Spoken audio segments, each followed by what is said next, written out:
विषयीतून जे अंतःकरण बोधमय ब्रह्ममय होत, त्यांचं आयुष्य धन्य आणि सफल होत.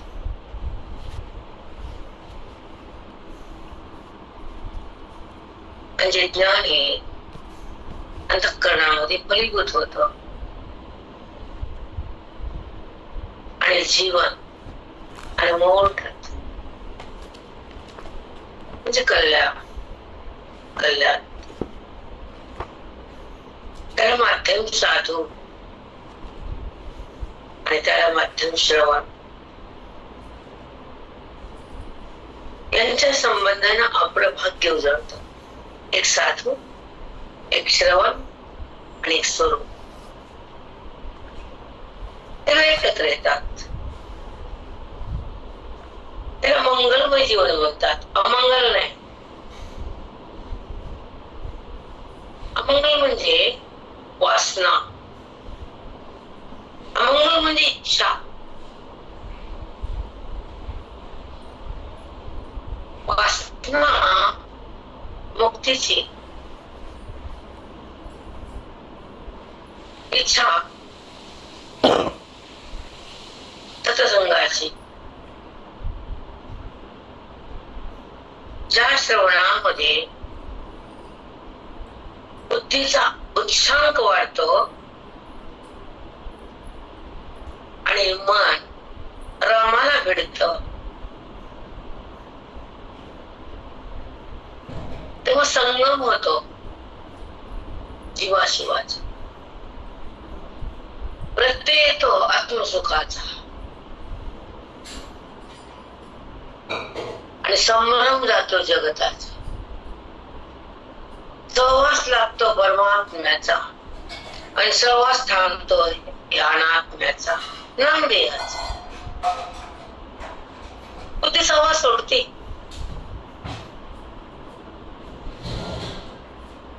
ते वैदिक फल आहे. ते श्रवणाचा स्वानंद आहे, ते आनंद कंद आहे, ते आत्मारामाचं दर्शन आहे, ते भगवंताचं प्रगटीकरण आहे, इथे ईश्वराचे मिलन आहे, इथे ईश्वराचे मिलन आहे.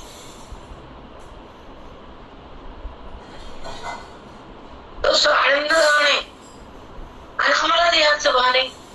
कसलं मिलन आहे ते? नाही. ज्या जळाकडे बुद्धी प्रवाहित होती, अनात्म्याकडे सहज जाती, स्वतःला विसरून जाती आणि दुःखाची राशी तयार करती, त्या ज्ञानाची स्थिती. वेदांताला भ्रांती नाव दिले. त्या भ्रांतीच्या नाशासाठी आत्मप्रतीती सांगितली आहे आणि आत्मप्रतीसाठी ग्रंथ संबोधन केलं. ग्रंथाचं वैभव म्हणजे स्वानंदाचा गाभा भोगणं. गोवीचं माध्यम परमेश्वराचं बुद्धीला येणं, सत्संग आपल्या रंगात रंगणं आणि संत आपल्या पदावर साधकाला आणणं. त्याला संत म्हटलंय, त्याला ग्रंथ म्हटलंय. संत आणि ग्रंथ आणि साधक जर एकत्र आले, प्रयागधाम. संत, ग्रंथ आणि साधक जर एकत्र झाले तर साध्य बाजूला उरतच नाहीये. नाही उरत साध्य. तो तर प्रयागराज आहे ना, त्रिवेणी सांगा. 3 गुणाचा अभिनीला कात्रीला कापणं.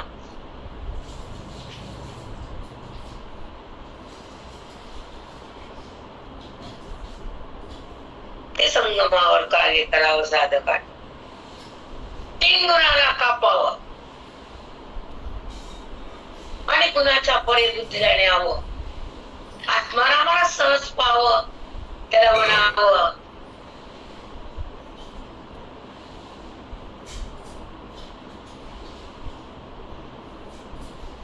प्रयागराज. गुणाला कापून येत नाही आणि बाकी तुझं कापून राग संपत नाही. कळालं का?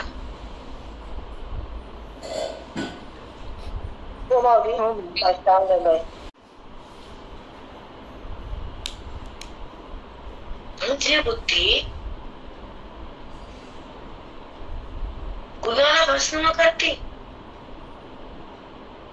गुणात टिकतच नाही, अवगुण जमतच नाही, भगवंतातून निघतच नाही, आत्मसुख संपतच नाही, जगत तिला माहितच नाही. नाही माहित, तर जगताला स्थान नाही, देहाला मान नाही, स्वतःच भान नाही.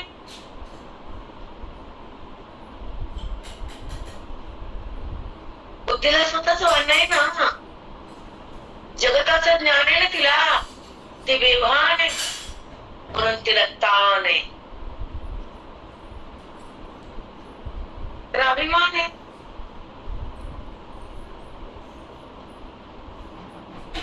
परमार्थ आणि अभिमान एकत्र जमत नाही, देह आणि बुद्धी एकत्र जमत नाही, वृत्ती आणि जगत एकत्र जमत नाही. मग काय जमत? वृत्तीचा बाद, जगताचा निराश. सगळ्याला नाही, सगळ्याला नाही, अधिकारी लोकांनी वृत्तीचा वाद करता येतो, देहाचा निराश होतो, परमात्मा प्रगट होतो, ब्रह्मस्वराचे येत, स्वानंद बघता येतो, परमानंद प्रगटतो, आत्माराम भेटतो आणि संसार त्याचा विटतो, अज्ञान त्याचं तुटत, ते जीवन आणि मोकळ ठरत. अनुभव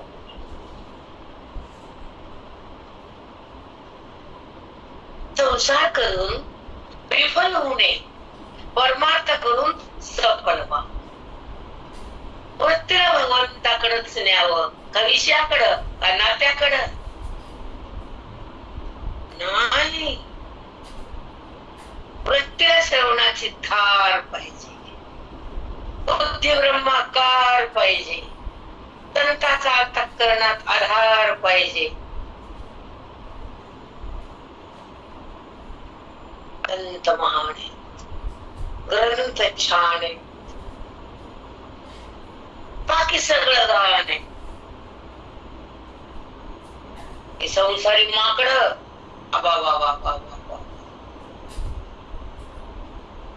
काय हुशार, काय चालाक असते. बाबा बाबा,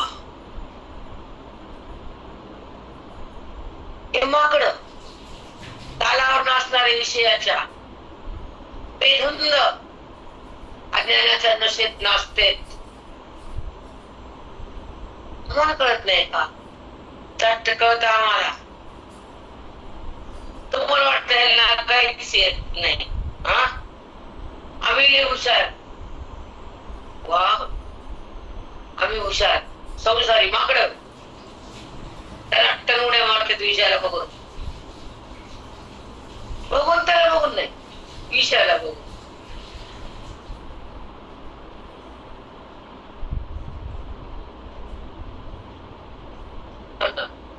अवघड आहे.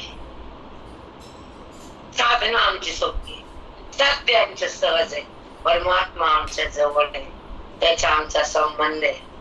बाकी तुमचा शांतपणा फेकून द्या बाजूला, आमच्या समोर नाही चालवायचं. नाही, तुम्ही चतुर असताल ना, तुमच्या जवळ ठेवायची चतुर आहे. इथं अधिकार दाखवायचा, इथं श्रवणामध्ये झेंडा फडकायचा, इथं जीवन परमार्थाला दान द्यायचं, मन राम करायचं आणि संताला शरण जायचं, भगवंताला प्राप्त करायचं आणि स्वतःच्या महिमेत थांबायचं, त्याला आत्माराम म्हणायचं.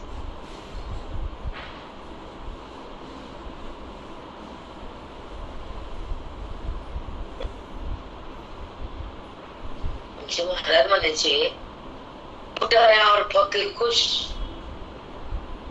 फुटाने दिली फकीराला खुश झाला. व्यवहार काही जरा हुशारी करता आली बायाला, फकीर ती बाई, मला वाटतं आम्ही हुशार चाला फकीर रे फकीर, बघतो फकीर नाही.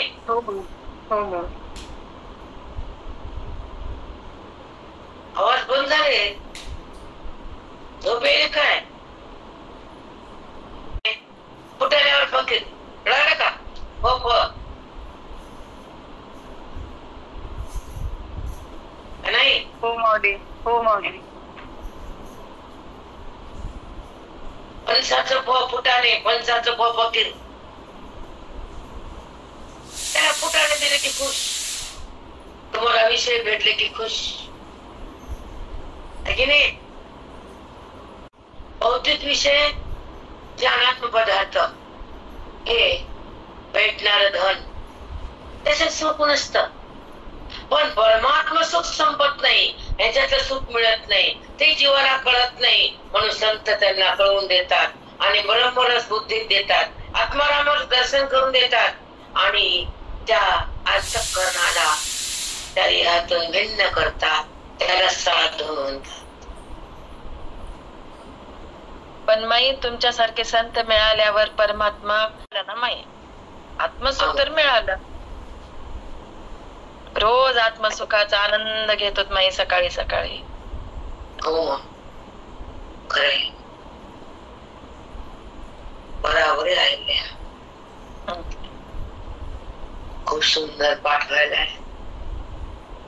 हो माई, तुमच्यासाठी जसं सतत आहे ईश्वराची जेव्हा मर्जी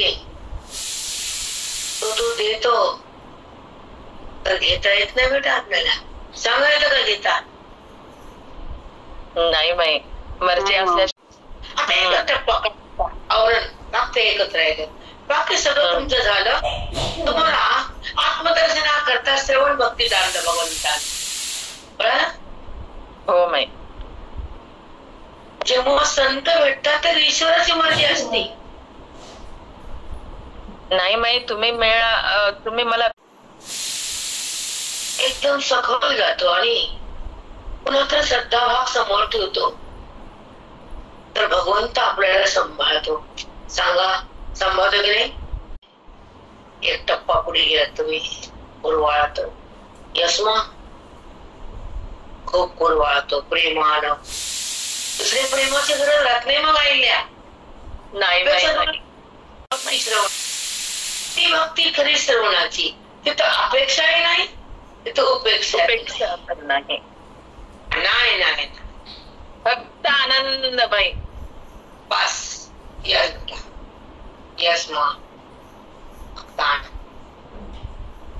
त्या आनंदाची स्थिती म्हणजे तो परमात्मा. त्याची जाणीव स्थिती म्हणजे तुमचं दर्शन, तुमचं सत्संग बाई सकाळचं. हा बेटा, साष्टांग दंडवत माई मनापासून सदा सुखिता अखंड असते. श्रीराम श्रीराम श्रीराम.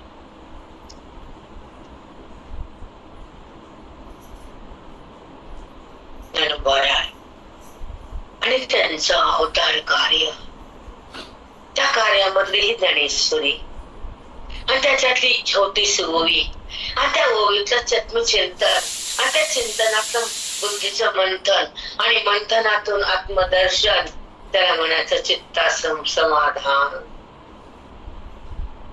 त्याला म्हणायचं कैवल्य राम. काय बोलले, धामात आपण आलो. देहात नाही, आता देहात नाही, आता जगत नाही, उरलंच नाही. आता जगत नाही, आता त्याच्या विना काही नाही. मला देहाचं भान नाही. अंतःकरणात असलेल्या परमात्म्याचं अनुसंधान आहे मला. तो ज्ञानी, तो महान, तो लय छान, तो भाग्यवान, जगात भाग्यवान. तो परमात्म्याचं करतो अनुसंधान, देहाचं अनुसंधान नाही ना. आपल्या महिमेत आपण राहणं त्याचं नाव अनुसंधान, देहाला पाहणं त्याचं नाव बंधन. पोट्याला आहे म्हणणं, बुद्धीला ताण, मी करणं हा अभिमान.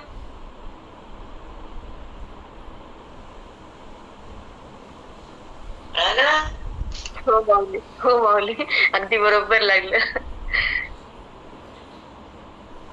कोट्या गुरुनाथांची, माझ्या गुरूंच्या कोट्या. त्यांना हाताला धरलं बेटा, आता भय नाही, आता जन्म नाही, आता मृत्यू नाही, आता तो नाही, आता मी नाही. त्या परमात्म्या वाचन काहीच नाही.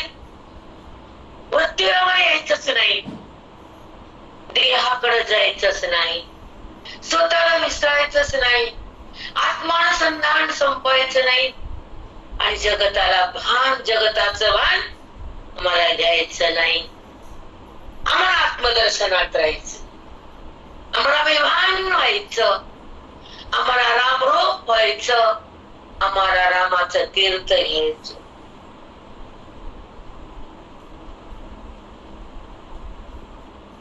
रामाचं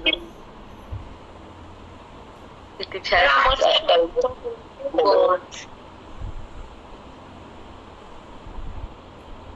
रामाचं तीर्थ म्हणजे बोधामृत.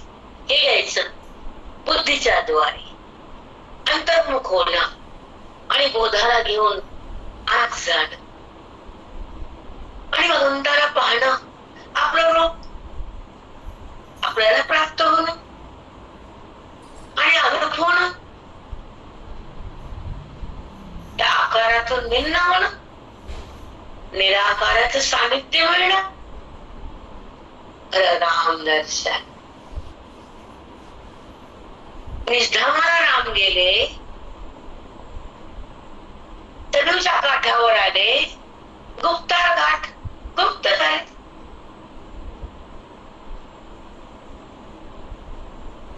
सगळ्या नगरीला घेऊन गेले, अवधभूमी, अवधभूमी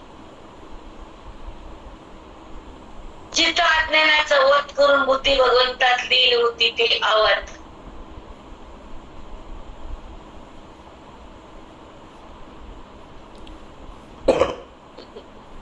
अप्रतिम व्याख्या माऊली, खरंच किती छान. अज्ञानाचा वध आहे इथं, रावणाचा नाही. अज्ञानाचा वध करून बुद्धी भगवंतात ती अवधभूमी. छान. तिथं रामप्रभूचे चरण लागले, श्रीरामाचं चरित्र घडलं, शरीराला तिथं प्रगट व्हावं वाटलं. तिथले कीट, पशु, पक्षी, वेली, झाड, रमी, प्राणी, जीव, जंतू आणि मनुष्य प्राणी उद्धारून गेली ती अवधभूमी. त्याच्या चरणानं कोणी झालं अंतःकरण, पावन झाला मन, चित्त समाधान. तेच माझ्या रामाचं दर्शन, तेच खरं दर्शन. तुम्हाला वाटतं फुलवानं दर्शन नाही, त्याची ओळख म्हणजे दर्शन, त्याची प्राप्ती म्हणजे दर्शन, त्याचं अनुसंधान दर्शन, त्याची भेट दर्शन, त्याची आठवण दर्शन, त्याचं ऐक्य खरं दर्शन.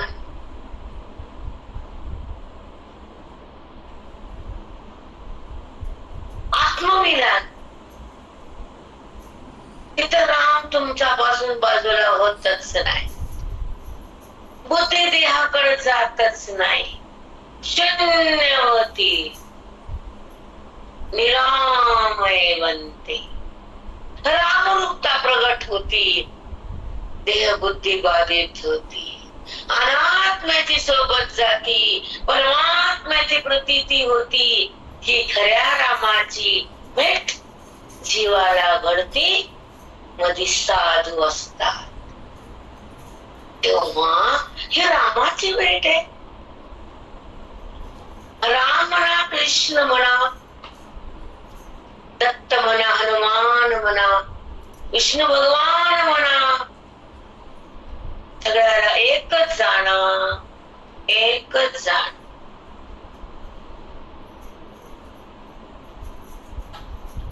कळत नाही आपल्याला.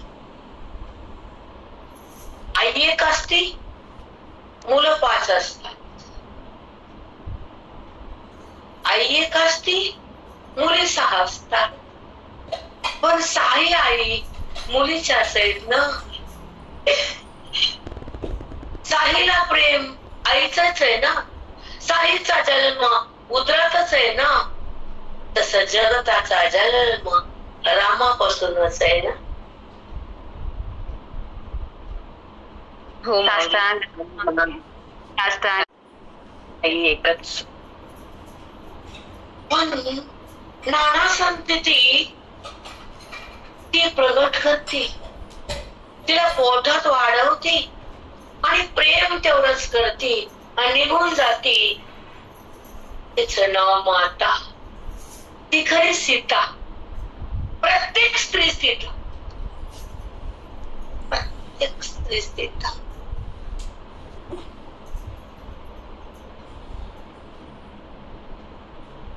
पण दोषामुळे सीता होत नाही. अभिमानामुळे तिला सीता म्हणता येत नाही, कारण ते रामाची होत नाही, ती देहाची होती. म्हणून जिने रामाला ओळखला ती सीता. वाव, किती छान भाऊ, किती छान शिवशक्ती तुम्ही. ते भजन आहे बघ. सीताराम सीताराम सीताराम कहियो. मला भजन येत नाही, थोडं शिकायचं आता. कमी भजनात. सीताराम सीताराम सीताराम कहियो, चाहे विधि राख्यो राम, ताहे विधि रहियो. सीताराम सीताराम सीताराम कहियो, जाहि विधि राखो राम. काय कोणी ऐकल्या? ताहे विधि रहियो. यस. म्हणा सीताराम सीताराम सीताराम कहियो, चाहे विधि राख्यो राम, ताहे विधि रहियो. वाव. आणि श्रद्धेमध्ये राजस यज्ञ, तामस यज्ञ, सात्विक यज्ञ अशा यज्ञाची मांडणी केली बौद्धानं. कृष्ण परमात्मा तेच राम होते. वनवास बघून कंटाळले, आता म्हणले आनंद यायचा, धिंगाणा करायचा. वनवास नाही बाबांचा असं ठरवून ते कृष्ण आणि गळवणी कसे आले. ते म्हणले आता एक वचनी, एक पाणी, एक पत्नी, नगत्री एक वचनी. एक वचनी म्हणले की वनवास झाला. आता एक वचनी नगच, आता नाना गवळणी.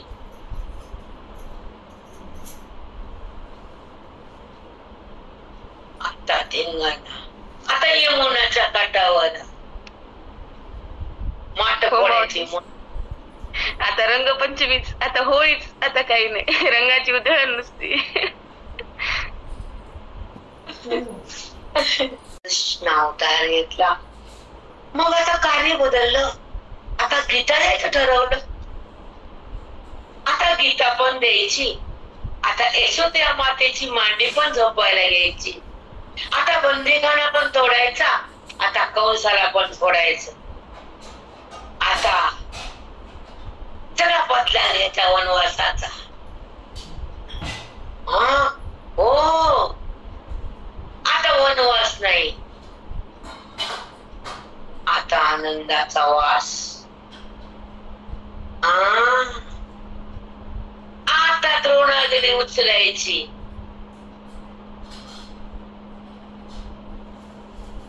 ब्रह्मदेवाला हरवायचं.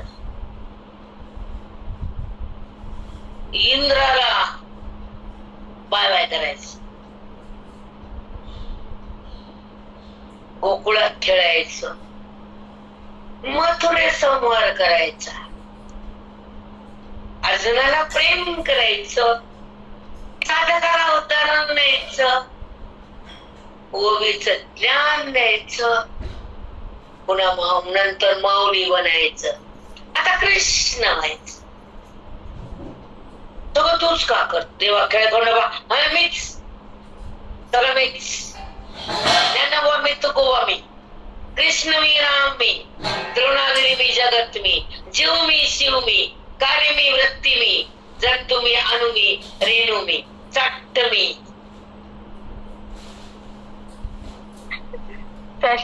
द्रोणागिरी मीच, त्याला उतरणारा मी मीच, करंगळी मी मीच, आणि त्या द्रोणागिरीला हलका करणारा मीच.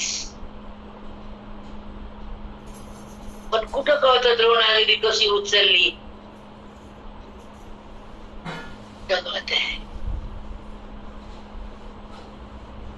बायकाला वाटतं त्या कापसाचं वस्त्र व्हायला ती द्रोणागिरी आली हातात. जा घेऊन घरला, ठेव तुझ्या घरात.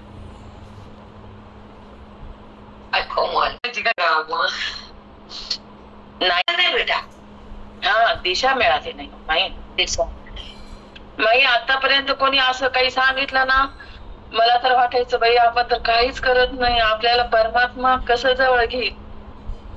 कोणी म्हणते लाखोळी केली, कोणी म्हणते हे केलं. माई ते हे सुद्धा ते लाख लाख मोजतात हो माई. ते श्रावण महिन्यात वाहतात ना, मी कितीदा ऐकले की बापरे मी कसे मोजतात हेच समजत नाही. श्रावणात तर बायका पागल. हो माई, पण ते 1 लाख मोजायला किती कॅपॅसिटी लागते माई. आपण करतोच आहे. हो, अन्य कर्माची काय गरज ते माहित नव्हतं ना. ऐका, ऐकल्या बदल विषय काढा. नित्य कर्म रोज पूजा करतो. नैवेद्य करणं कधी विसरत नाही. प्रायश्चित्त करायची वेळ येत नाही. इच्छा चांगल्या कर्माची राहत नाही. म्हणून 4 कर्मामध्ये वेदाचा आम्ही परिपूर्ण आहेत. आम्हाला लाखाचं कोटीचं माहितच नाही, आणि आम्हाला ते जमत नाही, आणि आम्ही श्रवण सोडतच नाही. आम्हाला परमात्म्याची प्राप्ती झाल्याच्या वाचून आमची मनाची शांतीच नाही. कर्माची आम्हाला अति गरजच नाही. विधीचं विधान पालन केलं. 4 कर्माचं आम्ही नियोजन केलं. कर्मातून मन बाहेर आलं. उपासनेत त्याला परिपूर्ण केलं. उपासनेचं नंतर तिथं स्थिती संपली. ती बुद्धी ज्ञानाकडे आली. साधूच्या चरणावर गेली. तिला बुद्धीला बोधात आणलं. साधूनं आत्मदर्शन करून दिलं. त्यानं केलेल्या कर्माचा साठा, पाप पुण्याचा जो गठोडा भस्म केला.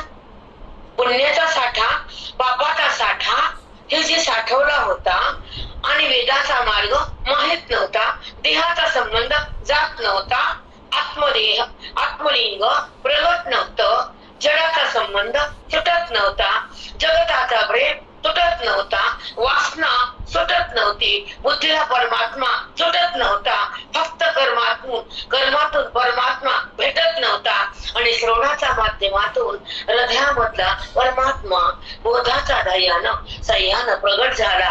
हा वेदाचा मार्ग गुरुने दिला. माझा रूप मला पाहता आलं, आणि मनस्वरूपामध्ये राहता आलं. आनंद मला भोगता आला, आणि देहाचा हा संबंध साधून समाप्त केला. अध्यात्माचा मार्ग दिला, मोक्षाचा तिथं प्रसाद आला आणि स्वरूपाचा मला प्रत्यय आला, त्याला संत दर्शन म्हणते.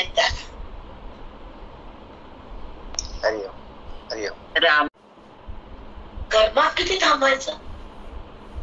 जे सांगतात कर्मट कर्मटच ते करा करा करा, जाना जाना जाना. जाना म्हणणारे ब्रह्मवेत्ता, करा म्हणणारे कर्मकांडी. कारण त्यांचा पण फायदा असतो ना.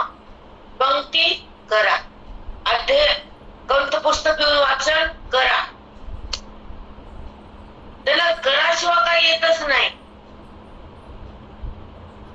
आम्ही म्हणतो भगवंताला चित्तात धरा, हे म्हणतात करा. अज्ञानात मरा हे म्हणतात. चुकीचा मार्ग आहे. कारण कर्मकांडीत ना, दुसरं काही येतच नाही ना. आणि जगात आंधळे ना, तर नजर नाही ना. आंधळ जग पुढे जसे जग देखविना डोळा, म्हणून कळवळा तसे. कर्मकांडात पुढे या आता वर्षाला हे आहे, 4 महिन्याला ते आहे, 6 महिन्याला ते आहे. होळी ह्याची वाचते, कर्मकांडात ही मरते. ज्ञान तर दूरची वाहते. उपासनेचा पत्ता नाही, बोधाची सत्ता नाही, वेदाचा मार्ग नाही, कर्म टाकता येत नाही.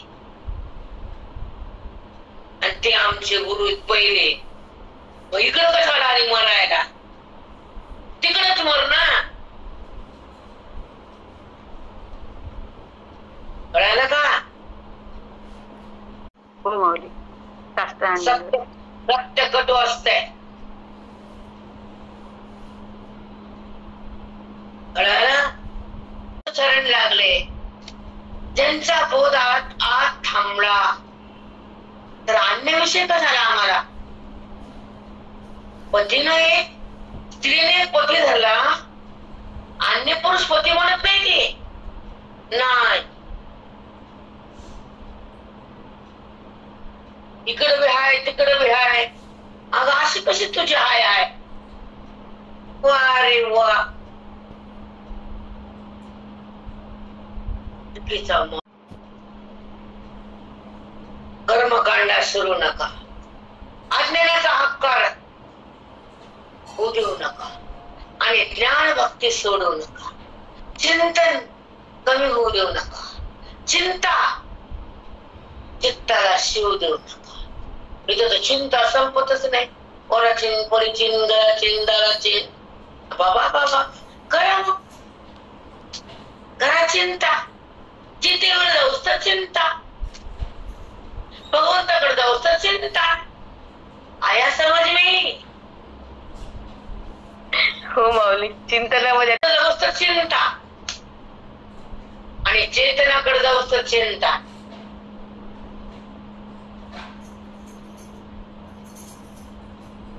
शब्द कळतात की नाही मराठी? वृत्तीमध्ये तसा भाव पाहिजे. असं वागू नये आणि पुन्हा चुकीचं वागायचं, तो गुन्हेगार करतो. हो माई बरोबर. हा बेटा, आयुष्य पुन्हा नाही चुकीने वागायचं नाही. चला हॅलो मायकली 80 आणि त्यामध्ये यज्ञाचं निरूपण केलंय. 3 यज्ञ: राजस यज्ञ, तामस यज्ञ, सात्विक यज्ञ. आता तुमचा यज्ञ ते पाहू.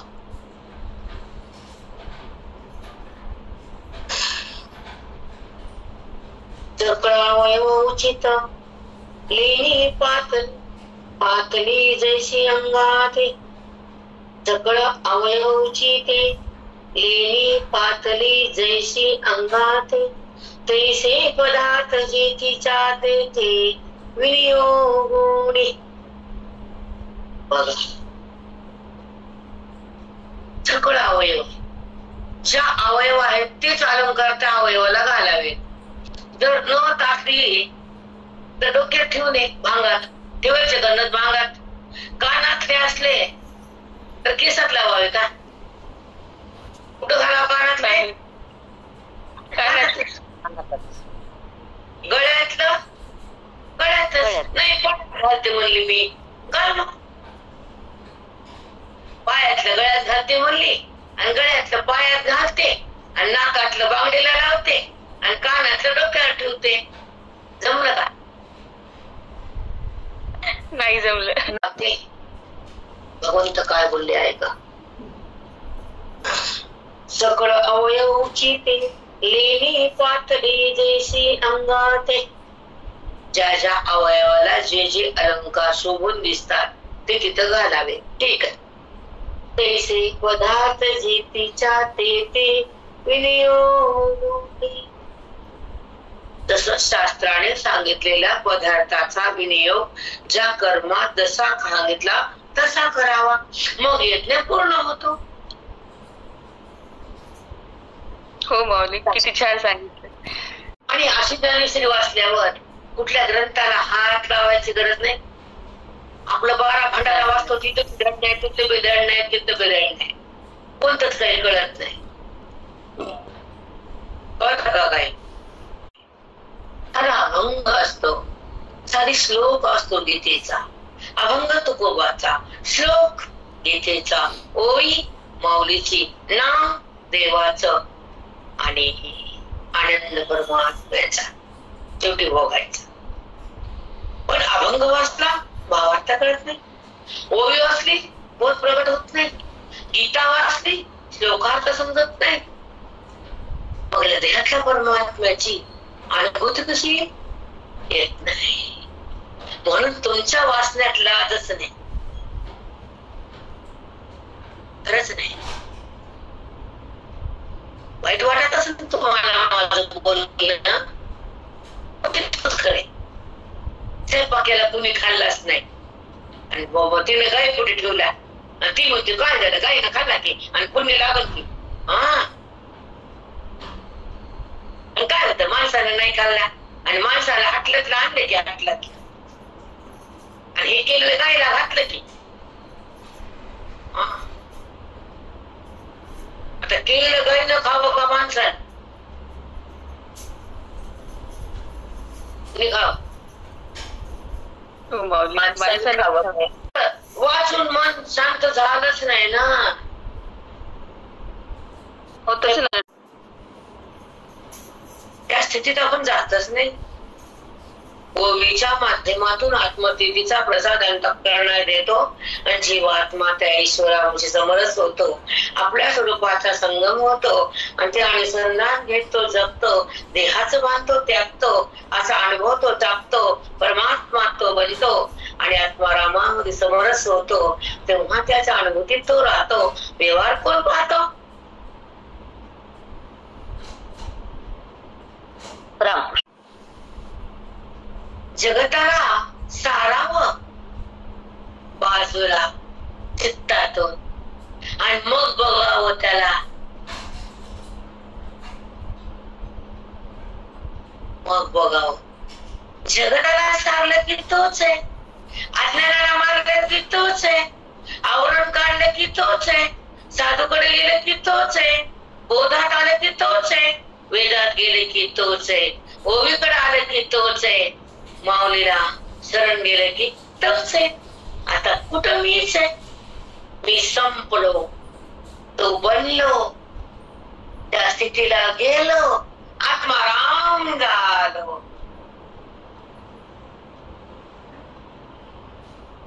की रामाला आमंत्रण का दिलं? ये तू, ये आवाज भूमीमध्ये ये, भेटायचंय तुला, ज्ञान वाटायचंय तुला, ज्ञान घेऊन जा, घेऊन जा ज्ञान.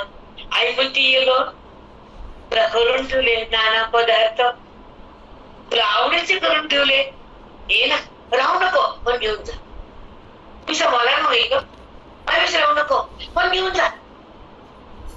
लल्ला म्हणले राम लल्ला, घेऊन जा. त्यांना माहित भगवंत ज्ञानोबा आहे. एक रामाचं स्वरूप आहे. राम आणि ज्ञानोबा दोन समजू नका. राम आणि कृष्ण आणि माऊली दोन धरू नका. ग्रंथ आणि संत दोन मानू नका.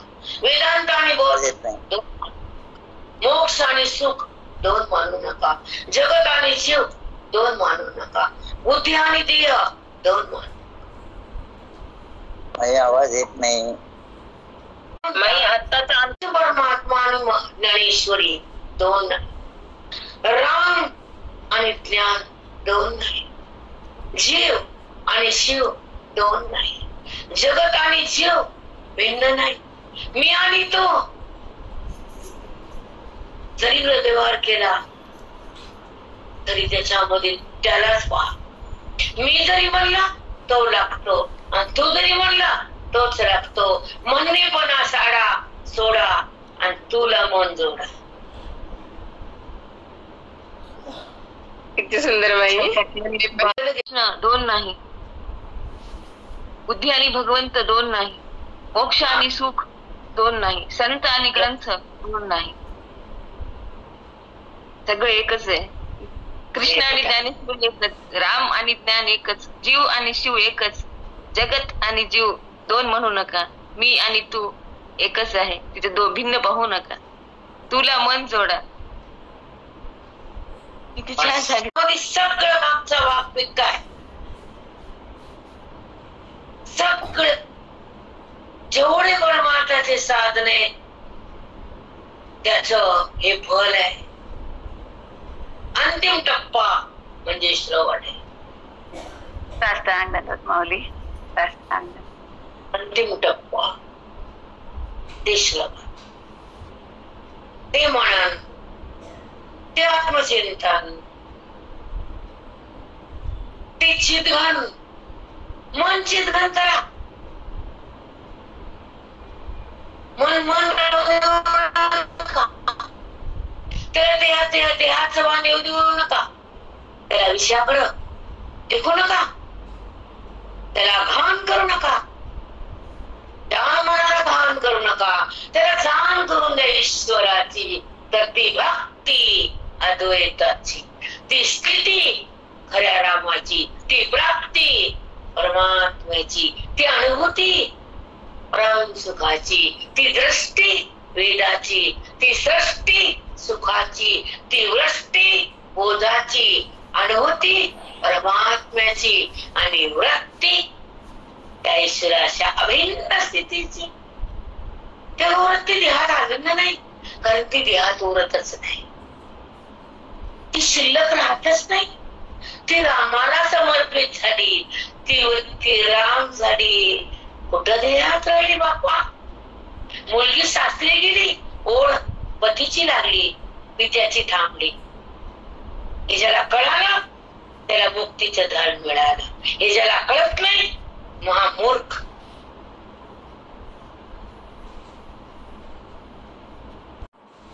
हे अंतिम टप्पा म्हणजे हे श्रवण आहे. या श्रवणात आत्मचिंतन आहे आणि साधूच्या बोधानं मन चितघन आहे. तिथं नाही देहाचं भान, नाही विषयाची जाण. विषयाची घाण तिथे राहिलीच नाही. फक्त ईश्वराचीच जाण.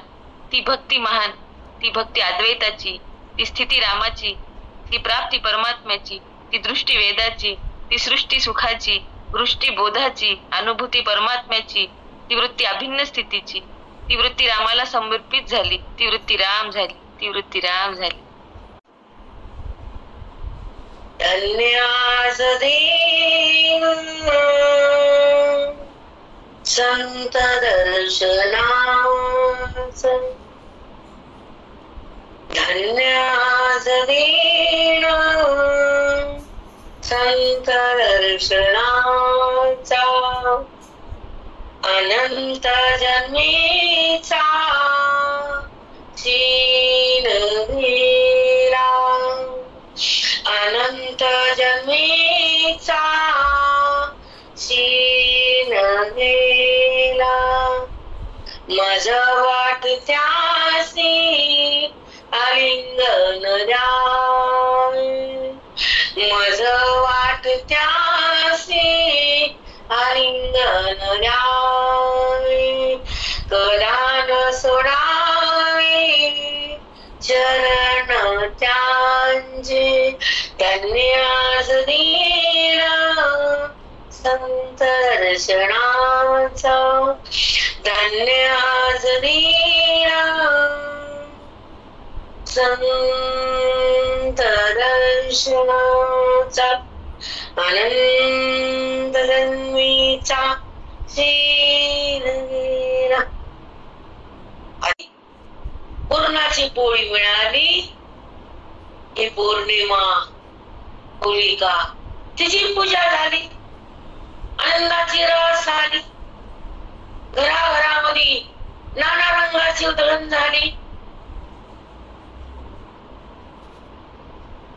हृदयाच्या अंतःकरणाच्या घाट नाना रंग उधळले.